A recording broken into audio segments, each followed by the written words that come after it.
नमस्कार दोस्तों, आप सभी का बहुत बहुत स्वागत है एक अनदर वीडियो में।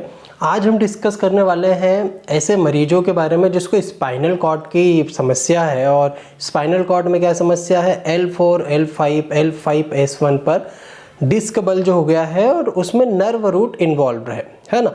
सीधी सी भाषा में उन्हें कमर का दर्द है, जिसमें जो रीढ़ की हड्डी है वो उसके बीच की स्पेस कम हो जाने के कारण या अपनी जगह से खसक जाने के कारण वहाँ की जो नसें हैं वो दब रही है, उस कारण से उनको दर्द देखने को मिल रहा है। तो आज का वीडियो इसी के ऊपर होने वाला है, जिसको आप लंबर स्पॉन्डिलाइटिस के नाम से भी जान सकते हैं या स्लिप डिस्क के रूप में भी जान सकते हैं। कई सारे लोगों को MRI में डीजेनरेटिव डिस्क डिजीज़ भी लिखा हुआ आता है। तो मोटे मोटे तौर पर ये सभी एक दूसरे से मिली जुली ही चीज़ें हैं।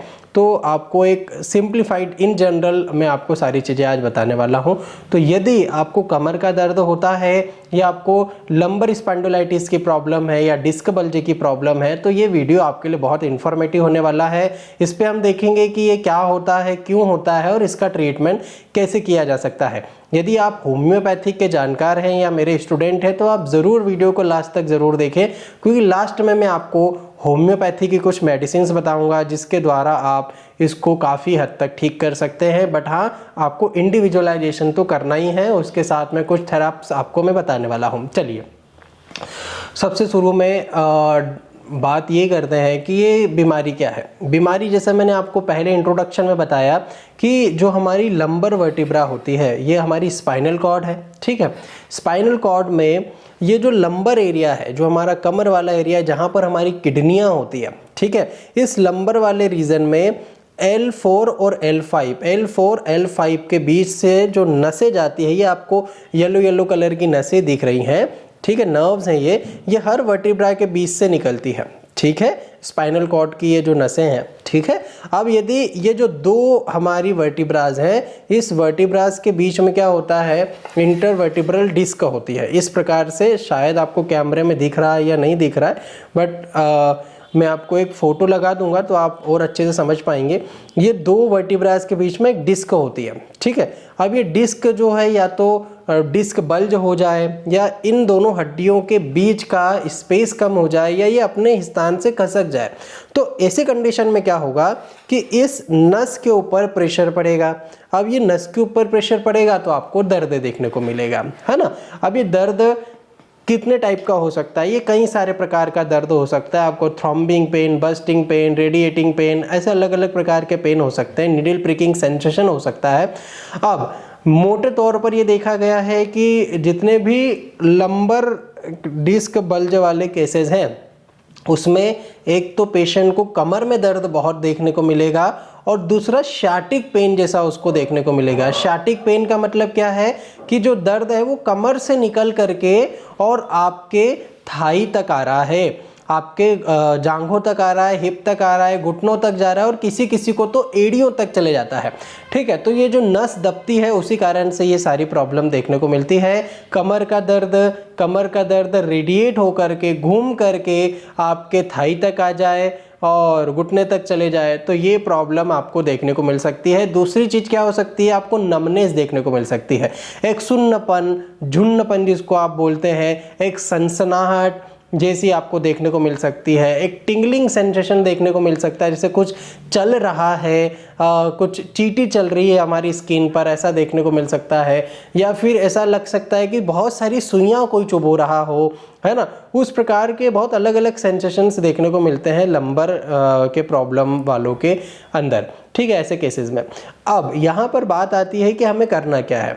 हमें करना यह है दोस्तों कि सबसे पहले इसका कारण क्या है कि हम लॉन्ग सिटिंग कर लें या बहुत ज़्यादा ड्राइविंग करने लग जाएं, एक ही पोजीशन में हम बैठे रहें, या हमारे अंदर विटामिन डी की कमी हो जाए या पोस्चर हमारा बहुत गलत हो, उस कारण से मोटे मोटे तौर पर देखा गया है कि ये बीमारी होती है।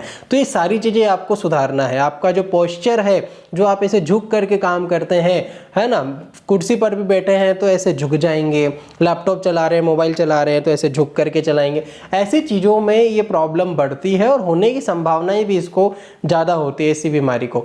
तो आपको हमेशा ये ध्यान रखना है कि आपकी जो स्पाइनल कॉर्ड है वो हमेशा सीधी रहे, अधिकतर तौर पर आप सीधी रखें। यदि आप सीधी रखते रखते फिर से झुक गए तो फिर से सीधी कर लें आप, इसका आपको विशेष ध्यान रखना है। सोते समय भी एक प्रॉपर पोस्चर में सोना है तो आपको जो है बेनिफिट ज़्यादा होगा। आगे झुकने वाली जितने भी काम है, भारी सामान उठाने वाला काम है, वो आपको नहीं करना है, इसका आपको विशेष ध्यान रखना पड़ेगा, है ना। ये तो कुछ चीज़ें हुई। इसके साथ में कुछ होम्योपैथी की दवाइयाँ हैं। होम्योपैथिक दवाई आने से पहले कुछ आपको घरेलू चीज़ें बता देता हूँ जो आपके काम आएगी। आपको गर्म सिकाई ज़रूर करना है। गरम सिकाई या तो आप हॉट बैग से करें, जो पानी की बोतल आती है जिसमें आप रबड़ की बोतल जिसमें आप पानी भरते हैं गरम, उससे आप सिकाई कर सकते हैं। सोते समय आप कमर के नीचे उसको लगा करके सो सकते हैं, आप देखेंगे आपको बहुत फ़ायदा होगा, ठीक है। दूसरी चीज़ होती है मसाज। मसाज आपको करना है और किसी पहलवान से मसाज नहीं करवाना है ना, बहुत हार्ड प्रेशर दे करके मसाज नहीं करना है।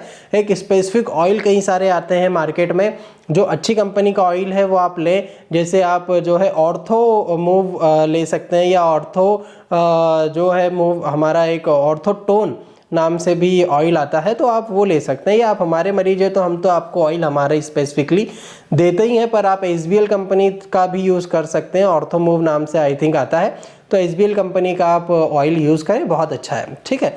सेकेंड थिंग जो है, मसाज कर ली, गर्म सिकाई कर ली, आपको बहुत फ़ायदा तो हो रहा है।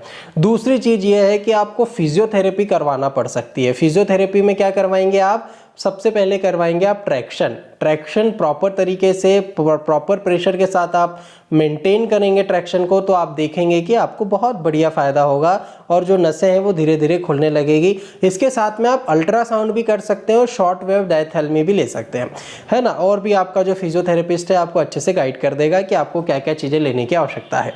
अब यहाँ पर बात आती है कि किन होम्योपैथिक दवाइयों से हम इस चीज़ को ठीक कर सकते हैं। तो सबसे पहली और बहुत टॉप ग्रेडेड मेडिसिन है एस्कुलस हिप।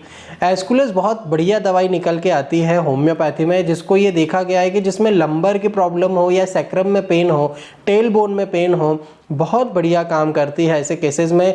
आप एस्कुलस को मदर टिंचर में यदि ले रहे हैं तो आपको 10 से 15 बूंद सुबह दोपहर शाम दिन में 3 बार 10-10 बूंद करके आधे कप पानी के साथ लेना रहेगा। मैं रिकमेंड ये करूँगा कि आप 30 पोटेंसी में ले तो बेटर है। 30 पोटेंसी में 2-2 बूंद दिन में 3 बार 15 दिन के लिए लीजिए। यदि आपको फ़ायदा लगता है तो आप 1 से 2 महीने लगातार लीजिए, उससे ज़्यादा नहीं लेना है, ठीक है। अब दूसरी दवाई दोस्तों निकल करके आती है जो बहुत ही शानदार काम करती है, वो है हाइपेरिकम। हाइपेरिकम होम्योपैथी में नर्व के लिए एक टॉनिक है, नर्व इंजरी पे काम आती है। यदि आपको टिंगलिंग सेंसेशन देखने को मिल रहा है, ऐसा लग रहा है कि जो नस है उसमें बहुत तेज दर्द हो रहा है, तो आप हाइपेरिकम यूज़ करें और इसको 200 पोटेंसी में यूज़ करें। आप 2-2 बूंद सुबह और रात को आप लीजिए, लगभग 15 दिन तक लीजिए। फ़ायदा लगता है तो आप कंटिन्यू कर सकते हैं। इसको भी 2 महीने से ज़्यादा नहीं लेना है, ठीक है। तीसरी एक पेटेंट दवाई आपको बताता हूं जो है वर्टिफाइन ड्रॉप। वर्टिफाइन ड्रॉप आप ले सकते हैं, कई सारी अच्छी दवाइयों का इसमें मिक्सचर है, SBL कंपनी की आती है। आप लगभग 25 बूंद जो है सुबह, 25 बूंद दोपहर को, 25 बूंद शाम को और 25 बूंद रात को आप लेंगे आधे कप गुनगुने पानी के साथ में, तो आप देखेंगे आपको बहुत बढ़िया फ़ायदा होगा। 15-20 दिन तक लीजिए, आपको फ़ायदा होता है तो आप इसको कंटिन्यू कर सकते हैं 4 से 5 महीने तक, कोई दिक्कत नहीं है। इसके साथ में आपको एक बायोकेमिक बता देता हूं जो आपके दर्द को कम करेगी, और बायोकेमिक है बायोकेमिक नंबर 19 नंबर बायोकेमिक आपको यूज़ करना है। लगभग 6 गोली सुबह दोपहर शाम आप लेंगे हल्के कुनकुने पानी के साथ, तो आपको बहुत बढ़िया रिजल्ट देखने को मिल सकते हैं। इसके साथ में और भी कई सारी दवाइयाँ हैं जो एज पर सिम्टम हम प्रिस्क्राइब करते हैं। जैसे यदि आपको लेफ्ट साइड में दर्द हो रहा है, लेफ्ट साइड के किडनी रीजन साइड आपको दर्द हो रहा है और ये दर्द जो है ऐसा रेडिएट होकर के थाई तक आ रहा है यदि, तो आपको बिना सोचे समझे ही बर्बेरिस वल्गेरिस ले लेना है 30 पोटेंसी में दिन में 3 बार 15 दिन के लिए। आप देखेंगे आपका दर्द काफ़ी हद तक ठीक हो जाएगा, और यदि आपके सिम्टम बहुत एक्यूरेट हो तो ये ठीक भी हो जाएगा। तो कई सारी ऐसी होम्योपैथिक दवाई है जो एज पर सिम्टम होम्योपैथी में दी जाती है। और होम्योपैथी में कोई ऐसी स्पेसिफिक दवाई नहीं है कि हम उसको बोल दें कि XYZ दवाई इसको ठीक कर देगी। आपके केस के अकॉर्डिंग जो मेडिसिन निकल के आएगी इंडिविजुअलाइजेशन के बेसिस पर, वो 100% श्योरिटी के साथ आप पर काम करेगी और बहुत कम समय में फास्ट हीलिंग करके आपकी बीमारी को जड़ से ठीक कर देगी विदाउट एनी साइड इफेक्ट। तो होम्योपैथी में इंडिविजुअलाइजेशन का बहुत महत्व होता है और ये आपके जब आप डॉक्टर से मिलेंगे, आपसे पूरी डिस्कस करेगा डॉक्टर, आपके बारे में जानेगा, तभी एक एक्यूरेट मेडिसिन निकल के आती है जिसको हम कॉन्स्टिट्यूशनल होम्योपैथिक रेमेडी बोलते हैं। तो वो रेमेडी आपको लेना ही है। बाकी जो दवाई बताई है वो बहुत अच्छी कारगर है, आप यूज़ करके देख सकते हैं। आशा करता हूँ आपको अच्छा लगा हो दोस्तों। यदि ऐसे ही इन्फॉर्मेटिव वीडियो आपको चाहिए तो आप नीचे कमेंट कर सकते हैं किस टॉपिक पर आपको वीडियो चाहिए।